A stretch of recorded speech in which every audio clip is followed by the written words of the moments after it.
¿Qué tal? Los saludo con afecto a todas y a todos. El día de hoy les voy a exponer un tema muy interesante, aunque para muchos quizás es de los temas que no les agrada tanto porque vamos a hablar realmente sobre situaciones jurídicas, ¿ah? Y voy a desarrollarlo de una forma muy general, toda vez que el tema que se me dio a desarrollar es el marco legal en México, difusión y profesionalización de la bioética en México y en el mundo. Entonces son temas muy amplios, entonces lo que voy a tocar principalmente pues son los fundamentos, el sustento, toda vez que las leyes tienen un principio de mutatis mutandi, que van cambiando, ¿verdad? Que se van actualizando, que se van transformando, pero lo importante es tener la base y la información general para que posteriormente puedan ustedes investigar de una forma más adecuada, más correcta y más direccional. Muy bien. Bueno, entonces en este módulo se va a realizar un análisis entre bioética y el derecho, ¿no? La regulación jurídica desde el marco jurídico mexicano y su regulación con las normas internacionales que rigen a la bioética. El núcleo conceptual en que se fundamenta la bioética es la necesidad de que la ciencia biológica se plantee preguntas éticas, de que el hombre se interrogue sobre la relevancia moral de su intervención sobre la vida en general y la vida humana en particular. Incluso fíjense que la historia se está regresando porque la bioética en un principio se planteó de una forma muy general, ¿verdad? Y después se fue direccionando para los temas biomédicos. Y ahora está retomando con la bioética global, ¿verdad? Viendo la importancia de lo que es el medio ambiente y la relación que tenemos con otros seres vivos, ¿verdad? Entonces, es muy interesante ver hacia dónde nos estamos canalizando. Hay que ver que la ética es el instrumento más importante en la transdisciplinariedad de la bioética, ¿verdad? Es donde principalmente las decisiones se van a tomar de la forma más adecuada, correcta, ¿verdad? Y en ética y en derecho es algo bien interesante, pues prima la alteridad y se enfoca para los semejantes. ¿Esto qué quiere decir? Que incluso el núcleo duro de donde se sustenta el derecho, de donde se sustenta la ética, es similar, ¿no? Es hacer el bien y evitar el mal. E incluso en medicina, ¿cómo se llama? También en la deontología, que es donde surge principalmente, pues, todo las bases morales y éticas de este arte, también tiene ese principio, pero en negativo, ¿no? El famoso primum non nocere, primero no hacer daño. Entonces, fíjense cómo todo tiene la misma interrelación y el mismo fin de hacer el bien, de ayudar, de buscar lo bueno para el ser humano, lo bueno para la naturaleza, que además es lo mismo, porque tenemos que entender que nosotros, los seres humanos, no somos ajenos a la naturaleza, sino tenemos una naturaleza propia, pero que también somos parte de esa misma fisis, esa naturaleza, ¿no? El derecho como ley tiene como principio la ordenación racional de las conductas humanas, ¿verdad? O sea, dar a cada uno lo suyo o su derecho y establecer las reglas para una buena convivencia humana y buscar el bien común, ¿verdad? O sea, que exista una coexistencia relacional, armónica y de respeto. Entonces, al hablar de ordenamiento, ¿verdad? Habla de que exista un orden social donde todos podamos convivir de una forma idónea, proporcional, adecuada. Y esto es muy importante ver porque lo que tenemos que buscar dentro de las normas que tienen realmente un impacto, ¿verdad? En el área de la bioética, pues tienen que siempre buscar el beneficiar a la persona humana en su unicidad, no de forma separada. Entonces, eso es muy importante tenerlo en consideración. Para la toma de decisiones en la regulación, se deben establecer los valores y reglas para una adecuada transformación y adecuación normativa, ¿no? Entonces, eso es muy importante, es cómo vamos a ir haciendo esa transformación, cómo vamos a ir regulando, los valores que se toman. Toda norma jurídica tiene una parte axiológica, ¿verdad? O sea, sí, porque tiene que dar el valor. En los temas de bioética, incluso con la transdisciplinariedad, vemos que se tiene que tener incluso la base científica, el sustento, ¿verdad? Y luego se da un juicio de valor. Si vamos a hablar de una célula, ¿verdad? Tenemos que distinguir qué tipo de célula es dentro del área científica, ¿verdad? Si es una célula progenitora, que incluso, pues, de qué tipo es, si es embrionaria, si es adulta, ¿no? Y después de identificarlo científicamente se le va a dar el valor y su fin, ¿verdad? Ontológico que tiene y el valor ético. Y entonces, teniendo esos elementos, entonces lo correcto es cómo se va a regular y cuál va a ser la responsabilidad que se va a tener y además de qué forma se va a conducir, ¿verdad? Entonces, eso es muy importante tenerlo en cuenta. Ahora bien, aquí hago un cuadro para tomar elementos entre la intersección que tiene la bioética y el derecho, ¿no? Entonces, si se fijan, del lado izquierdo tenemos lo que es la bioética y del lado derecho es la parte del derecho, ¿no? Entonces, la bioética tiene como un principio general de valor es la dignidad humana. Situación que también tiene los derechos humanos o fundamentales.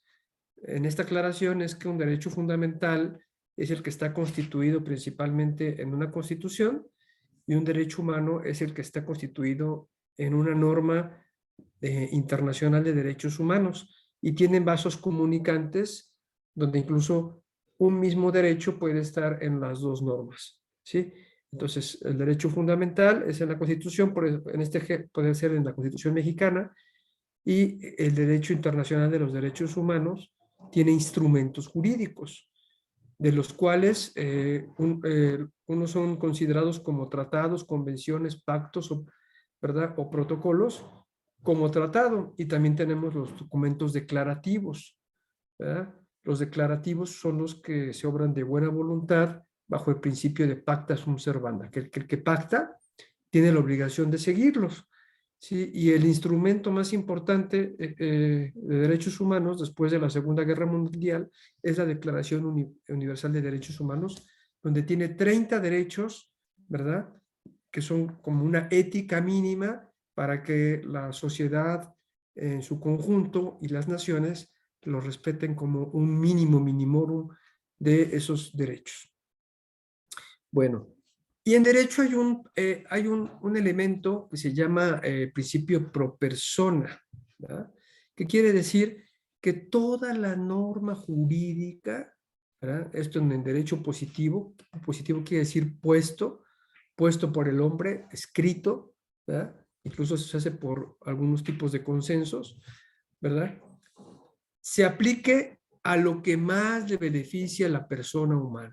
Entonces, ese principio es muy importante porque además va atado con el tema de dignidad humana, que es el valor inherente o consustancial que tiene todo ser humano. ¿Ah? ¿Qué busca la bioética? Bueno, el término más importante es preservar la vida humana, ¿verdad? En las condiciones más adecuadas, correctas, ¿verdad? Que se necesite.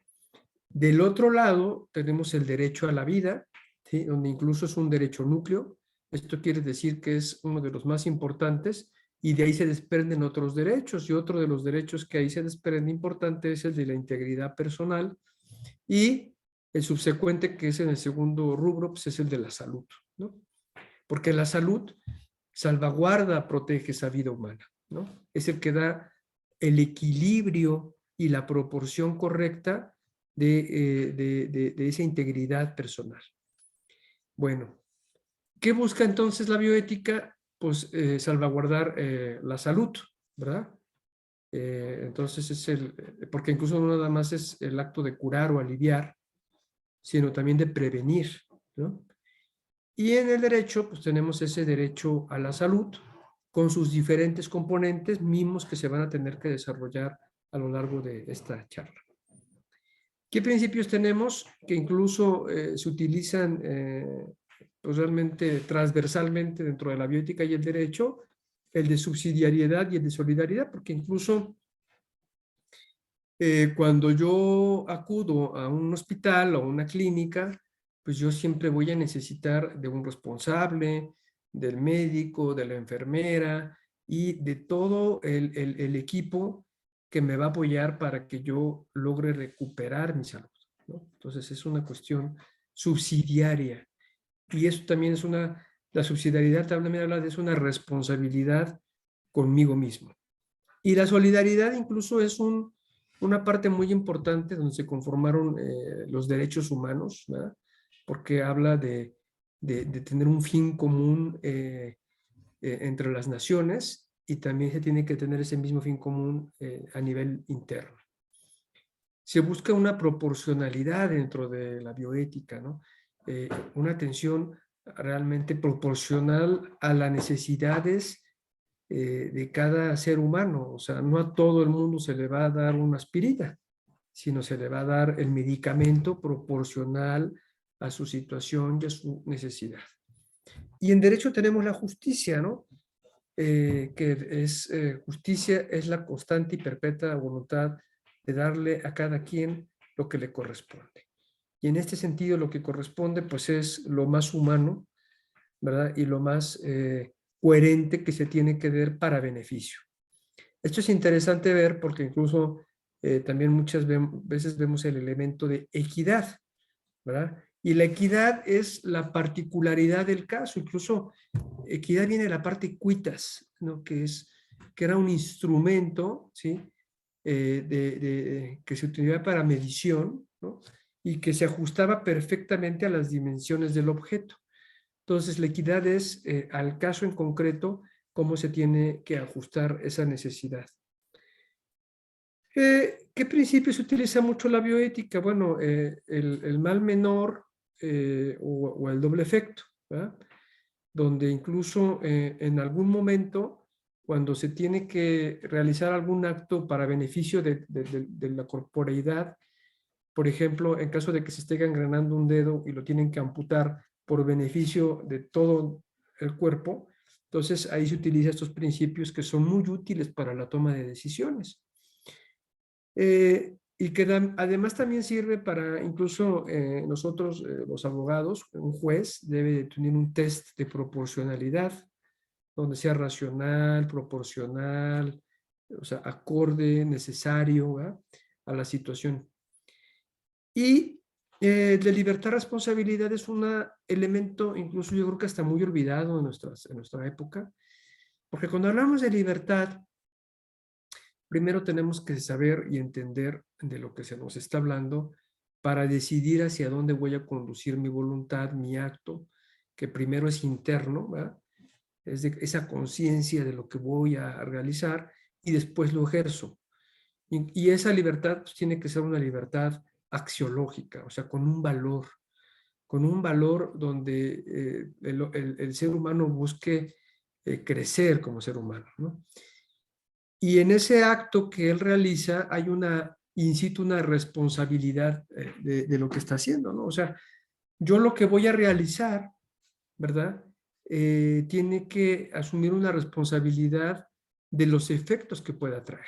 En el acto que realizo, yo tengo que asumir esa responsabilidad, porque si no, entonces estaríamos ya hablando sobre un vicio y podría ser un libertinaje el que yo no quiera asumir esa responsabilidad social y corresponsabilidad personal de lo que yo realice. Se busca también el beneficio de la totalidad, ¿no? O sea, siempre buscar que la corporeidad, la sociedad, el medio ambiente tenga un beneficio total, ¿verdad? y con este elemento que es el de beneficencia. Del otro lado, podemos ver que además el tema de la dignidad humana y el valor de la persona, porque todos somos iguales, ¿verdad? No lleva a cabo una discriminación. ¿Qué quiere decir? Que no haya una distinción o exclusión irracional o injustificada en el trato o la atención. Claro es que hay casos que se focalizan en determinada particularidad. Por ejemplo, no es lo mismo la niñez, ¿verdad? La atención a la niñez con la atención a un adulto. Y tampoco es lo mismo de un hombre adulto, ¿verdad? A una mujer, ¿verdad? O incluso de un hombre a una niña o de una mujer a una niña. Estos actos focalizados no son discriminatorios. Es discriminatorio cuando a la niñez en general, a alguno de ellos se le excluye del grupo donde tengan los mismos derechos o donde las mujeres que tengan un beneficio y a una de ellas se le excluye. Por ejemplo, de la prueba del Papá Nicolau o de una mastografía. A todas las mujeres que estén dentro del rango donde se va a dar esa atención, alguna de ellas se le hace una distinción realmente que no sea proporcional, adecuada, racional, y entonces eso es la discriminación. ¿Sí? No hay discriminación cuando es una situación particular al caso, focalizada. También se llaman acciones afirmativas, que se hacen acciones focalizadas para determinados grupos en situación de vulnerabilidad, como pueden ser a lo mejor una persona con discapacidad, ¿no? Entonces se hacen acciones afirmativas, por ejemplo, eh, todos podemos tener el acceso a determinado espacio en un hospital, pero para subir al segundo piso de ese hospital, una persona que tiene una discapacidad motora, ¿verdad? Que usa silla de ruedas, por ejemplo, tiene que tener una rampa, un elevador o una forma de acceder igual que todas las personas. Entonces es una acción afirmativa para estos grupos, ¿no? Entonces es lo que se habla de la inclusión, o sea, incluir a personas que tienen los mismos derechos, pero por su situación particular, a lo mejor no pueden llegar a tenerlos en la misma situación, ¿no? Que es lo que se utiliza ahora mucho con esta igualdad sustantiva. Tenemos también el tema de la autonomía dentro de la bioética, ¿no? Autos, uno mismo, nomoi, ¿verdad? Norma, que es una autorregulación. Pero para tener esa autorregulación, bueno, primero es que no haya pues realmente algo que impida primero tanto física como psíquicamente el que la realice. Segundo, que tenga el conocimiento, ¿verdad? De correcto, adecuado, proporcional, ¿verdad? O sea, es el conocimiento informado, incluso previamente a la toma de decisiones, porque el ejercicio de la autonomía, pues realmente sea lo más plenamente posible. Y esto digo que sea plenamente posible, que incluso es como una parte del concepto de salud, ¿verdad? El derecho a la salud, porque una persona, ¿verdad? Un paciente, incluso la palabra paciente viene de sufriente, tiene una enfermedad y esa enfermedad le produce un sufrimiento, un daño, su autonomía pues puede estar mermada en la toma de decisiones. Entonces, ¿qué tenemos que hacer? Pues ser lo más empático posible, lo más claro posible.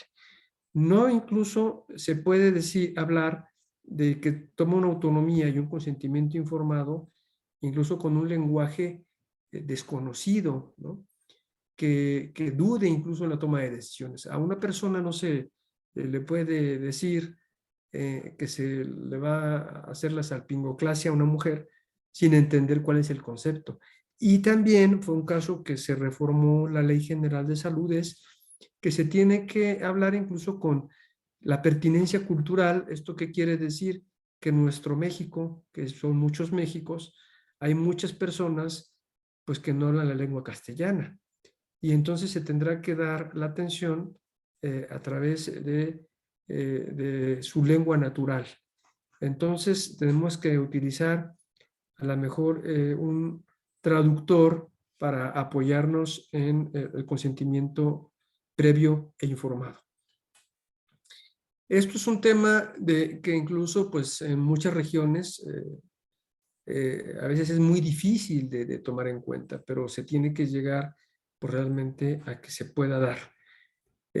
Incluso hubo casos que yo viví en algunas sentencias de la Corte Interamericana, principalmente Inés Fernández, que era una indígena que hablaba mepá, ahí en la montaña de Guerrero, donde se le tenía que dar atención psicosocial en la reparación del daño. Sin embargo, no se contaba con una psicóloga por el tema de género que le pudiera dar la atención correcta y adecuada porque no hablaba MEPA. Y en atención psicológica se comenta que no puede haber un intermediario, ¿no? Porque se rompe con esa relación médico-paciente y con esa empatía que necesitan para el trato que se debe de realizar. Entonces, más o menos aquí se marca esta complejidad de elementos, ¿verdad?, que constituyen una buena y correcta atención dentro de la bioética, ¿verdad?, y dentro del derecho.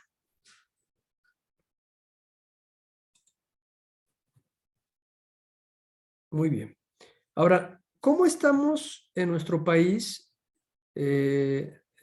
normativamente?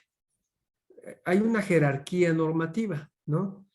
La Constitución Política de los Estados Unidos Mexicanos, la expongo en esta pirámide, ¿verdad?, en la cúspide. Sin embargo, la Constitución Política de los Estados Unidos Mexicanos es la cúspide, pero también la base, ¿no? Porque es donde emanan las demás normas, pero también es la que tiene más valor. Entonces, la Constitución Política de los Estados Unidos Mexicanos es la norma que rige realmente a todas las personas que se constituyen en el territorio y su ampliación. ¿Qué quiero decir con su ampliación? Bueno, pues, por ejemplo, en un buque mercante mexicano, en una aeronave mexicana, pues también rigen estas normas, ¿verdad? Con su diversa complejidad con el derecho internacional.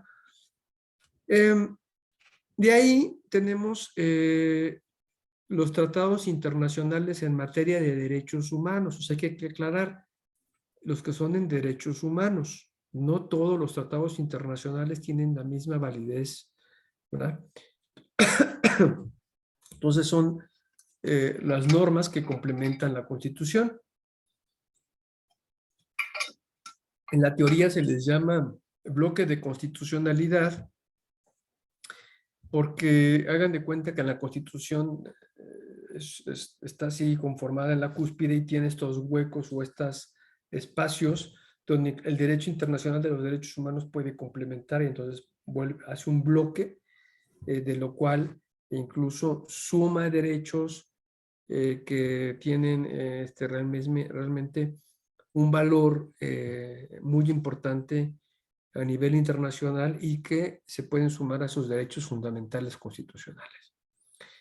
Luego la Constitución establece, como lo es una cuestión muy general, vamos a hablar el derecho a la educación, el derecho a la salud, el derecho al trabajo, con un parámetro muy, muy general.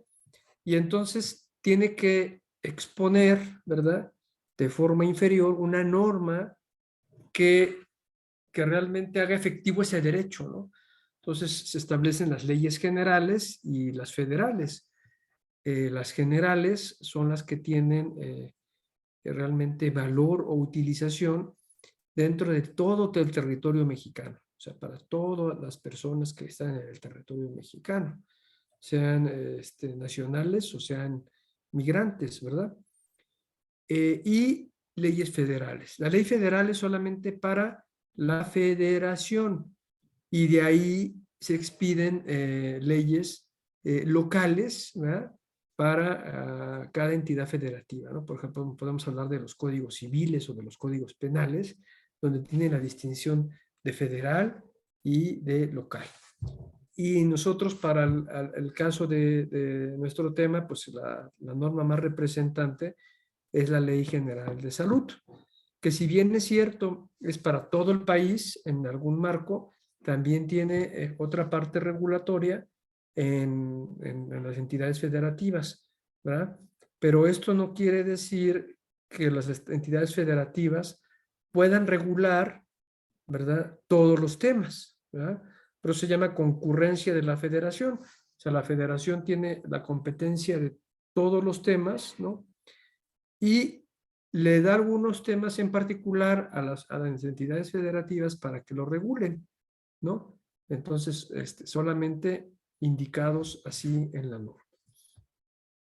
De ahí, para que incluso esa ley general, porque su nombre lo dice que es muy general, pueda tener una aplicación realmente eficiente dentro de algunos temas, ¿verdad? Por ejemplo, que sea la acción a la salud, ¿no? En determinados casos se van haciendo reglamentos, o sea, se va reglamentando lo que establece a lo mejor un título, incluso un capítulo sobre alguna temática en particular en los temas de salud, ¿verdad? Y ahí tenemos diversos reglamentos, ¿verdad? Para la atención médica, principalmente, ¿verdad? Que se puedan llevar a cabo. Incluso esos reglamentos se van estableciendo hasta por subsecretarías o por algunas instituciones, ya sean que pertenecen directamente a la Secretaría, ¿verdad? O sea, por ejemplo, la Subsecretaría de Atención y Prevención a la Salud establece algunos trabajos para adecuar ¿verdad?, el reglamento, ¿verdad?, que son adiciones o modificaciones. Y también tenemos otras instancias que son descentralizadas o desconcentrados, que incluso hacen su normativo, como en el caso en específico de la COFEPRIS, ¿verdad?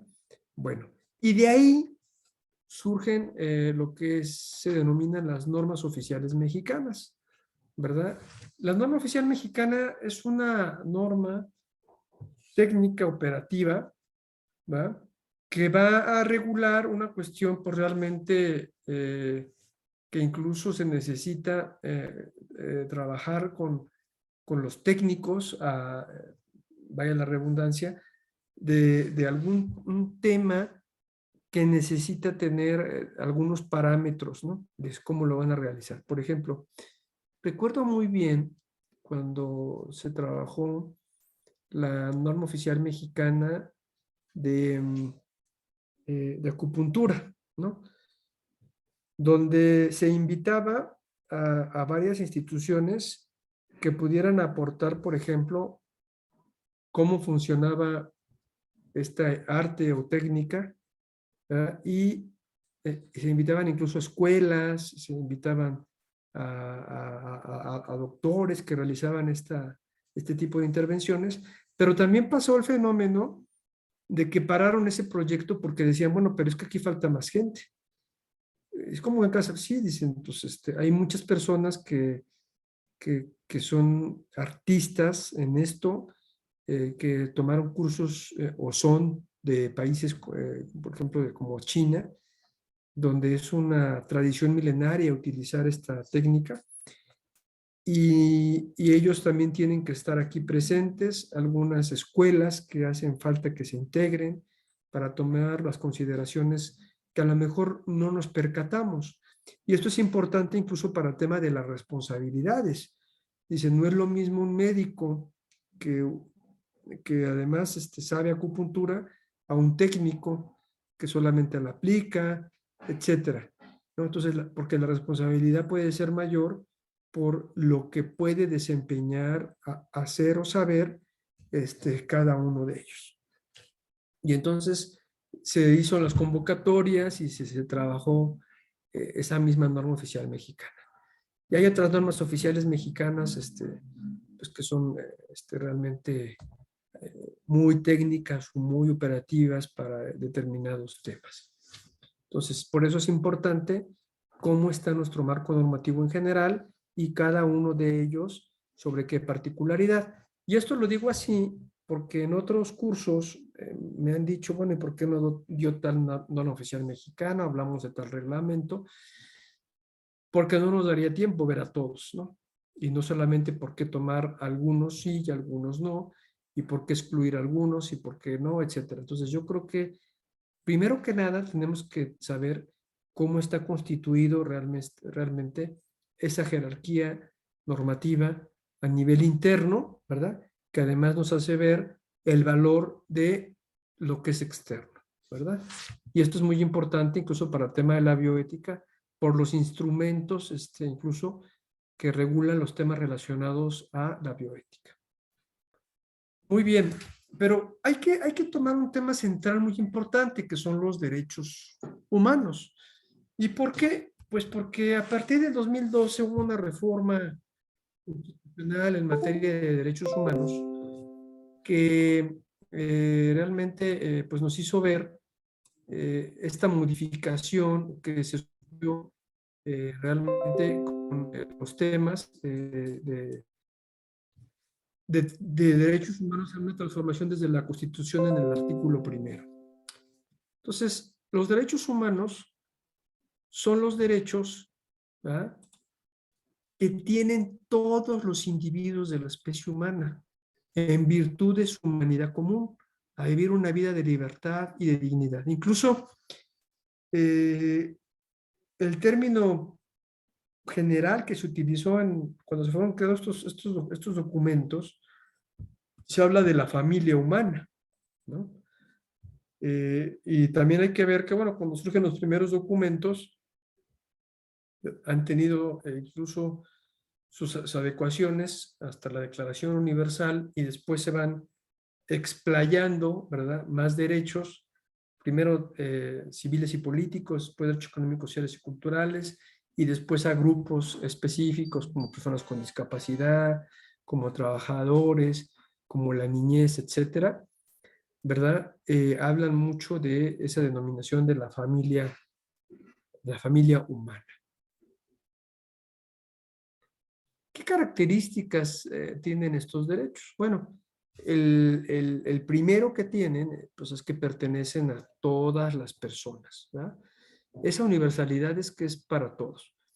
Que incluso ahí viene algo muy interesante dentro de estos derechos humanos, que es el tema de la dignidad de la persona humana, ¿sí? Que es el valor que tenemos todos por el simple hecho de existir y que nadie nos puede hacer distinciones, ¿verdad?, para dejar dentro de esta familia humana. Y entonces ahí se da dentro de esa dignidad humana esa universalidad y además se da el complemento de la igualdad y no discriminación. O sea, es todo un conjunto transversal de esos derechos. Que son inalienables. Bueno, pues que quiere decir que no pueden perderse, ¿verdad?, ni transferirse por voluntad propia. ¿Esto qué quiere decir? Bueno, que ninguna persona, ¿verdad?, puede perder ni transferir su voluntad y que es incluso lo mínimo que tiene y que el Estado no puede realmente intervenir en contra. ¿Qué quiere decir esto? Bueno, que nosotros, cuando se habla del contrato social de Rousseau y de Hobbes, que dice que todas las personas van a ceder parte de su libertad a ese leviatán, a ese Estado, hay una parte que no se cede, ¿no?, que son esos derechos humanos, ¿sí?, que el Estado no puede disponer, ¿sí?, sino que son propios. Y cuando se habla de no perder ni transferirse hasta ni por propia voluntad, es porque el Estado también tiene que ser garante de la vida, de la integridad personal, de la salud, porque no puede permitir que incluso, por ejemplo, una persona se suicide, ¿no? Tiene que ser garante de su integridad, de su vida, porque si no, entonces pierde razón de ser el Estado y de su fin, que es el bien común. También tienen que ser indivisibles. ¿Qué quiere decir? Que no se pueden dividir, ¿verdad? O sea, yo para tener el derecho a la salud, ¿verdad? Necesito tener derecho a la alimentación, al medio ambiente saludable, al trabajo y algunos otros derechos que en su conjunto sostienen, soportan y dan el efecto a ese derecho a la salud. Tienen que ser interdependientes.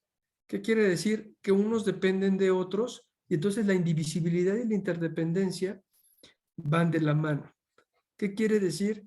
Lo que yo señalaba, para que yo tenga ese derecho a la salud, tengo que tener otros derechos que no me complementan, ¿no? Incluso tengo que derecho al agua, derecho a la alimentación, derecho al medio ambiente saludable, etcétera, para que yo ponga salud, porque solito pues no es funcional. ¿Qué principios rigen estos derechos humanos? Bueno, el de igualdad y no discriminación, porque como hablamos de la universalidad y de la dignidad humana, todos somos iguales, ¿no? Entonces, a nadie se le puede discriminar, por ejemplo, por el color de piel, por su situación económica, por su salud, etcétera. La libertad, bueno, muchos hablan que es un valor, ¿no? Otros hablan que es algo connatural de la persona humana. Lo que sí es que todos los humanos lo tenemos y incluso lo vamos increciendo desde el nacimiento hasta que tengamos la madurez, ¿verdad? Y las capacidades para hacerlo realmente de la forma más eficiente y más responsablemente posible. Y la libertad incluso habla que es un medio para los valores. Entonces, tenemos que tener una libertad axiológica, donde yo pueda saber hacia dónde voy a guiar mi vida. Y la solidaridad es, como lo manejamos previamente, es que pues todos nos apoyemos, nos ayudemos como familia humana, ¿verdad? En esa coexistencia relacional, porque es lo que tenemos que buscar, pues es un respeto mutuo, ¿verdad? Y buscar siempre el bien común. ¿Hay obligaciones para realmente estos derechos? Sí, sí hay obligaciones, o sea, y para que realmente sea eficiente pues esos derechos humanos, ¿no? ¿Cuáles podemos tener? Bueno, primero el de promover, ¿no? ¿Qué quiere decir? Pues es que hay que informar de manera adecuada, con pertinencia cultural y entendible, ¿no? Voy a informar cuáles son tus derechos, ¿no? Voy a informar que lo hayas entendido, ¿verdad? Y hacerlo con la pertinencia cultural, porque además el tema de la cultura es una parte que complementa la naturaleza humana, ¿verdad? Entonces nuestra cultura mexicana tiene ciertas características que tendremos que respetar la forma de transmitir, informar y promover esos derechos. Se tiene que respetar, bueno, respetar es uno de los valores más importantes que se deben de tener dentro de la ética y dentro del derecho, donde implica no violar, ¿verdad? Abstenerse de vulnerar un contenido normativo reconocido, ¿verdad? No tendremos que dañar ni por acción ni por omisión. ¿Qué quiere decir? Que ni que yo ejerza algo que vulnere a una persona o su derecho, o que sea omiso en realizar lo que me corresponde, ¿no? O sea, el hacer una obstinación terapéutica, o sea, algo inadecuado, no necesario, fútil, ¿verdad? Para un paciente, o omitir hacer las pruebas o las atenciones necesarias. Muchas veces incluso hay personas que hasta las dejan en el abandono, ¿no? Y el dejarlas en el abandono, o sea, sin estar revisando determinado tiempo, pues puede causar un daño. Hay que proteger, o sea, hay que adoptar medidas para velar que no se prive a las personas al acceso a las instituciones de salud de forma adecuada, ¿no? Entonces tenemos que buscar proteger e incluso en casos específicos. Por ejemplo, un tema que fue muy visto hace aproximadamente 10 años fue el tema de la famosa violencia obstétrica, que vimos videos y que tuvo efectos en temas de derechos humanos a nivel interno e internacional. ¿Por qué? Porque había mujeres que parían afuera de las clínicas o de los hospitales y lo tomaban como un tipo de violencia obstétrica. Entonces, se tiene que proteger dando las medidas adecuadas y correctas, ¿verdad? Ahorita estamos viendo el tema de la niñez, principalmente, que están sufriendo con la enfermedad del cáncer, que no se están llevando las medidas para velar realmente que pierda esa accesibilidad y disponibilidad de los medicamentos necesarios para su atención y que a la larga pues, van a causar daños incluso hasta irreversibles o a la muerte. Se debe garantizar, que es el deber de respetar como la obligación de hacer, ¿no? O sea, yo tengo que hacer lo más adecuado y correcto para garantizar. Fíjense que recuerdo muy bien cuando trabajé en la Secretaría de Salud con la atención de principalmente de la niñez con algún tipo de enfermedades lisosomales, ¿no? Fabry, Gauchet, etcétera. Donde incluso los medicamentos, o sea, por ser enfermedades huérfanas, los medicamentos eran muy específicos, pero esos medicamentos también tenían un protocolo, un procedimiento, pues para que se atendieran a esas niñas y niños. Y había lugares donde incluso se les daba el medicamento, pero los profesionales de la salud no tenían la pericia de saber cómo utilizarlo, ¿no? Y entonces, eso, por ejemplo, es un elemento para garantizar. Yo tengo que dar incluso la capacitación, ¿verdad? Para que realmente sea eficaz ese derecho, ¿no? Entonces, es muy importante garantizar que haya los medicamentos, ¿verdad? Que no falten para el tratamiento, etcétera. Bien. Ahora es importante, después de hacer este recorrido general, de leer un poquito qué es lo que habla de la Constitución Política de los Estados Unidos Mexicanos en el artículo 1, porque es muy importante, porque ahí está el fundamento de lo que se acaba de hablar y que muchas veces no lo entendemos o que muchas veces nos regimos al revés. Y yo cuando trabajé en el sector salud recuerdo muy bien que incluso los médicos sabían manejar mucho mejor las normas oficiales mexicanas que cualquier abogado, ¿verdad? Sin embargo, la diferencia de un jurista y un leguleyo es una cosa saberse la ley y un jurista es saberla aplicar. Y además estaban fundamentando al revés, porque la norma más importante es la Constitución y los tratados internacionales, leyes generales, reglamentos son oficiales y no viceversa. Entonces es muy importante pues tener cómo están constituidos estos derechos en el artículo 1.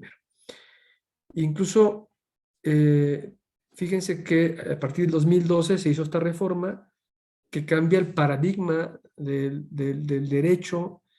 Antes se hablaba de garantías individuales, ahora se hablan de los derechos humanos y sus garantías, porque son derechos humanos que se tienen que garantizar. Y de ahí empezaron a hacerse modificaciones y adecuaciones en otras normas, con este parámetro de derechos humanos, ¿verdad? Y se hicieron pues, también propios los tratados internacionales.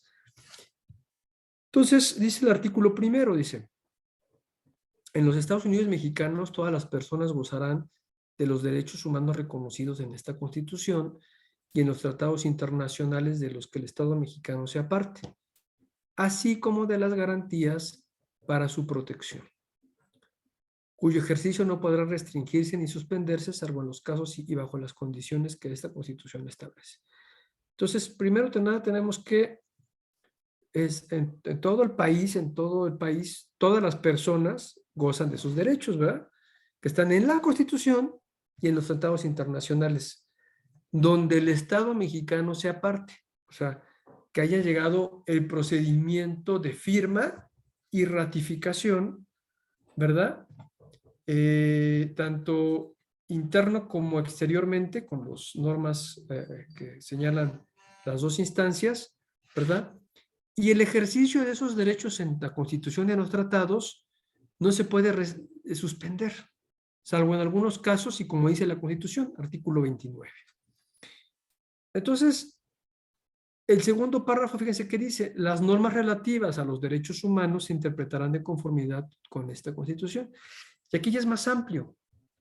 Ya no nada más habla de tratados, sino habla de normas. Entonces, una sentencia, pues es una norma, ¿verdad? Una declaración es una norma. Entonces, ahí podemos saber que está ampliándose ese parámetro.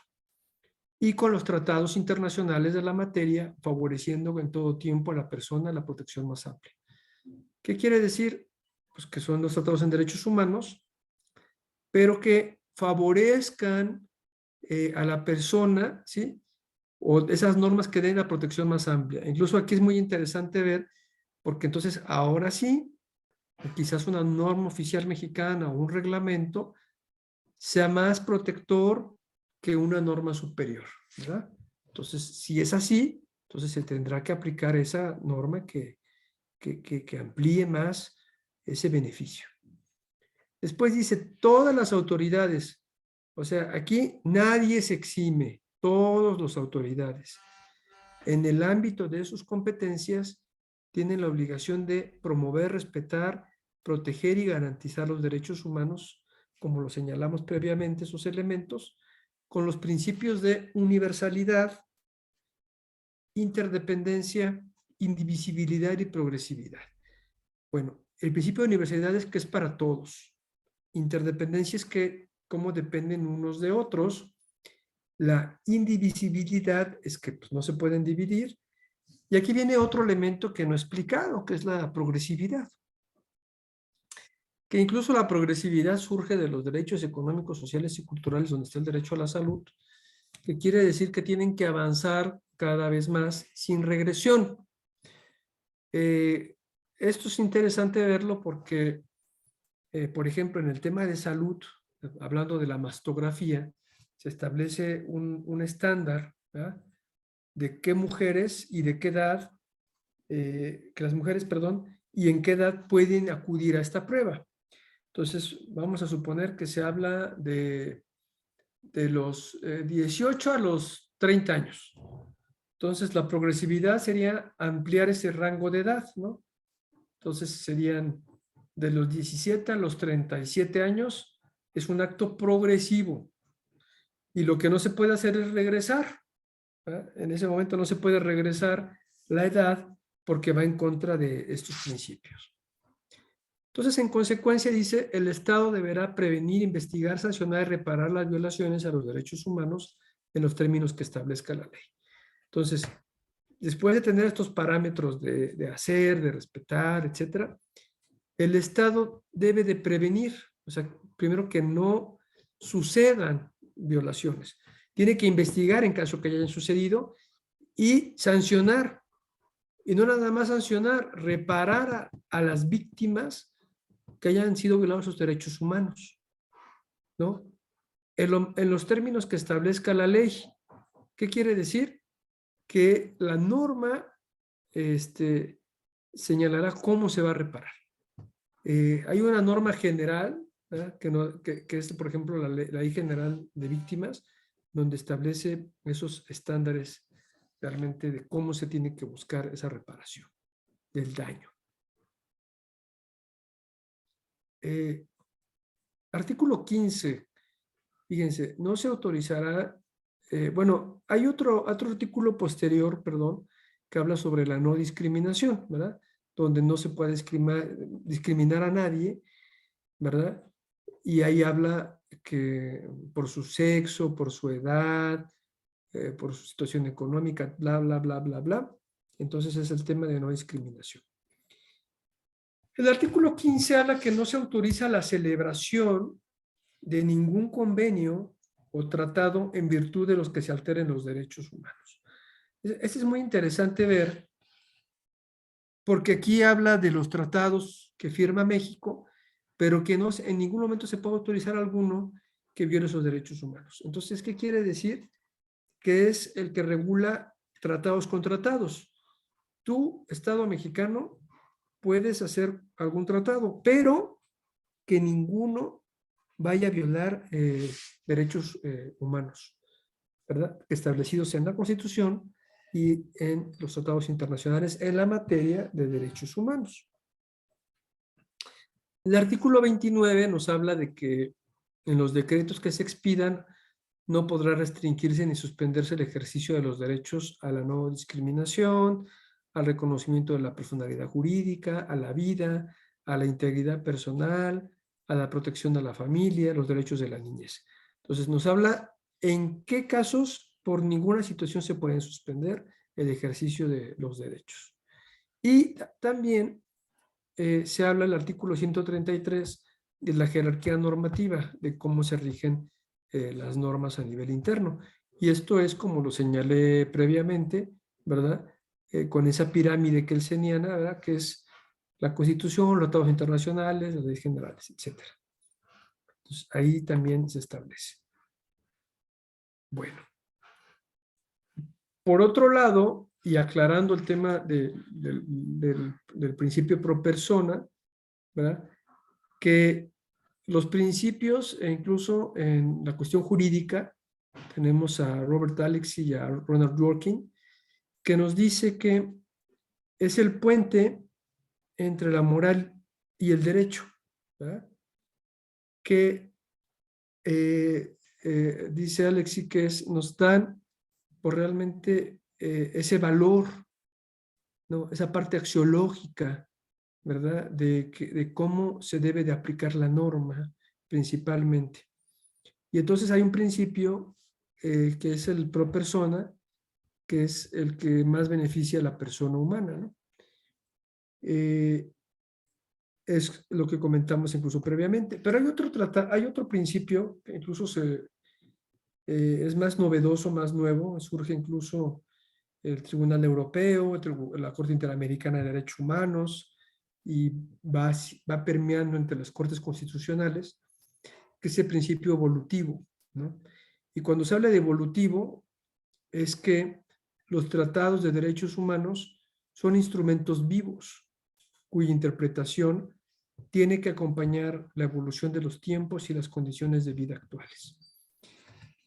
Y en temas de bioética, no es nada más analizar en conciencia y con ética, sino también con evidencia científica, ¿no? Entonces, lo que nos va develando, ¿verdad? Los avances científicos y la tecnología, ¿verdad? Eso puede ir actualizando incluso un derecho, ¿no? Por ejemplo, el derecho a la intimidad va actualizándose por ahora el uso de las aplicaciones, las nuevas tecnologías e incluso de la inteligencia artificial que puede intervenir en nuestra intimidad. Nosotros, por ejemplo, en esta charla estamos teniendo una sesión en línea donde hay una cámara que me está grabando, donde incluso se está introduciendo en mi casa o en mi espacio, donde puede incluso dañar mi intimidad. Alguien incluso puede exponer lo que yo digo en redes sociales, etcétera. Entonces, eso, por ejemplo, es un tema de este principio evolutivo de los derechos humanos, que se va actualizando esos derechos a través de las transformaciones que nos dan los tiempos, las condiciones de vida actuales, etcétera. Entonces, es muy importante porque este principio incluso se puede utilizar para justificar incluso transformaciones o avances que se dan para algún criterio de algún derecho, incluso que ya se ha establecido desde un momento histórico, incluso previo a los cambios de situación, ¿verdad?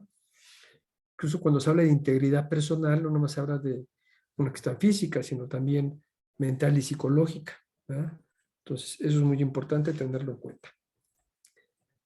Bueno, Hay que ver qué tratados internacionales en derechos humanos tenemos, ¿verdad? Y hasta aquí voy a hablar el día de hoy para retomarlo posteriormente. Vamos a hablar incluso de que tenemos el sistema universal y el sistema regional. Y en el sistema universal de derechos humanos, que es cuando se establece la ONU y establece la Convención de Viena, que es incluso saca la Convención de los tratados de cómo se deben de interpretar y tomar en cuenta. Tenemos el Pacto Internacional de Derechos Civiles y Políticos y el Pacto Internacional de Derechos Económicos, Sociales y Culturales. La Convención de Viena nos habla que los que son considerados tratados con su denominación de tratado, convención, pacto, ¿verdad? Sobre esas denominaciones tienen ese significado y que son vinculantes, o sea, que son obligatorios para los países que lo firman. Y fíjense qué interesante, porque cuando se firma la Declaración Universal de Derechos Humanos, se hablaba que era un acto declarativo, no vinculante, sino de buena voluntad quien lo quisiera seguir. Y entonces se crea entonces dos pactos que se derivan de esa Declaración Universal y donde separa los derechos civiles y políticos, ¿no? Que son de transformación inmediata, y el Pacto Internacional de Derechos Económicos, Sociales y Culturales, que son de aplicación progresiva, ¿no? ¿Por qué? Porque incluso en la progresividad, como vimos previamente, donde se va avanzando, se necesita también una cuestión programática. Tenemos que programar económicamente, porque necesitamos dinero para muchos de ellos, cómo se va a ir increciendo, ¿no? Cómo va a ir creciendo. Y entonces se separan ahí los derechos económicos, sociales y culturales, donde ahí está incluso el derecho a la educación y el derecho a la salud, ¿verdad? Que después se agrega los ambientales, entonces ya no nada más son DESC, sino son DESCA, para que identifiquen de dónde surgen. Y ahí tenemos la Convención Internacional sobre la Eliminación de todas las formas de discriminación racial, la Convención sobre la Eliminación de todas las formas de discriminación contra la mujer, ¿verdad? La Convención de los Derechos del Niño, la Convención contra la Tortura y otros tratos o penas crueles, inhumanas o degradantes, la Convención Internacional sobre la Protección de los Derechos de todos los trabajadores migratorios y de sus familiares, y la Convención sobre los Derechos de las Personas con discapacidad, ¿verdad? Y posteriormente vamos a desarrollar el sistema interamericano. En todos estos tratados internacionales van a decir, bueno, ¿y qué tenemos que ver con los temas de bioética? Bueno, pues es que están hablando, por ejemplo, aquí de los derechos de la niñez, ¿no? Que cómo se tiene que aplicar, cómo se tiene que aplicar, cómo se tienen que sustentar. Y de estas convenciones se van creando órganos para su cumplimiento, para su observación. Por ejemplo, en el de la niñez está el Comité de los Derechos de la Niñez, donde incluso la convención es muy amplia, por ejemplo, y tiene algún tratado, tiene un artículo ahí que refiere, por ejemplo, al tema de salud, y entonces crea este comité la observación general número 15 del derecho de la salud y de la niñez, y entonces hace situaciones específicas de cómo se debe de atender a la niñez en el tema de salud, cuál es la responsabilidad, ¿no? ¿Por qué? Porque muchos hablamos de la tutoría, ¿no?, que tienen los padres, pero esa observación general es muy interesante verla porque incluso señala, sí, sí tienen la tutoría, pero la responsabilidad, por ejemplo, en un hospital no es tanto del tutor, sino es del profesional de la salud. Y no nada más porque represente, sino porque sabe más qué es lo que le va a beneficiar al niño o a la niña. Y entonces, en ese sentido, está hablando un poquito de las corresponsabilidades. La corresponsabilidad es de Estado, o de responsabilidades en cada situación en particular. Por ejemplo, si el niño se encuentra en la escuela, pues la responsabilidad en ese momento pues es de las autoridades que están ahí, de los profesores, ¿verdad?, al frente de esta escuela.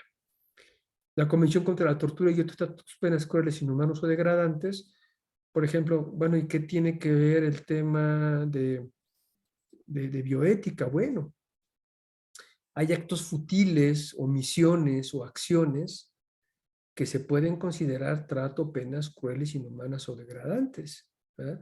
Tan es así que cuando vino el relator de tortura y otros tratos, penas y crueles, inhumanos o degradantes, por un lado visitaba algunas cárceles, ¿verdad?, pero por el otro visitaba instituciones psiquiátricas, ¿verdad?, para que viera que no hubiera un trato o pena cruel, inhumano y degradante, que es más que nada no pena, sino un trato inhumano y degradante.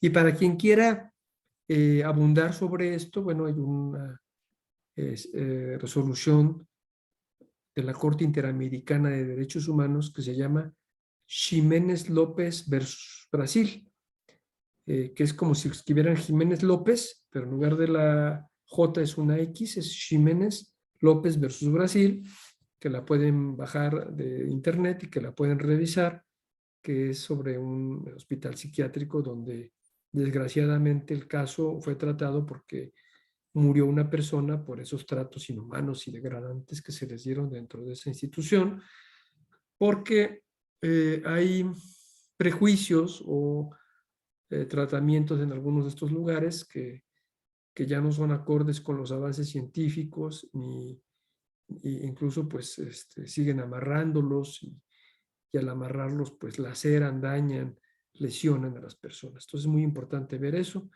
Tenemos el de los trabajadores migratorios, ¿verdad? E incluso un tema de inmigrantes es el tema de cómo se les debe de atender en el tema de la salud. Nosotros en esta pandemia vimos incluso que tuvimos mucho tránsito de inmigrantes de Centroamérica hacia Norteamérica y parte de la atención y del seguimiento pues es el tema de salud, tanto de que puedan adquirir dentro de ese traslado o que puedan traer desde su país de origen. Bueno, las personas con discapacidad también hay muchos elementos para su integración y su inclusión que también tiene relación con temas de la bioética. Entonces, no se pueden ver de forma aislada o nada más en un instrumento jurídico o un instrumento acorde a una temática de la bioética, porque la bioética, al hablar de la vida humana, ¿verdad?, y de la integridad, y ahí viene el tema de la integridad personal, la salud, con esa realmente indivisibilidad e interacción de los derechos humanos. Entonces, por eso es muy importante estos instrumentos. Tampoco lo podemos tocar uno por uno porque realmente pues, no terminaríamos en el tiempo que tenemos, sino más que nada para que puedan saber cuáles son las normas jurídicas que nos van a servir para tomar en cuenta pues, realmente los temas que se relacionan con la bioética.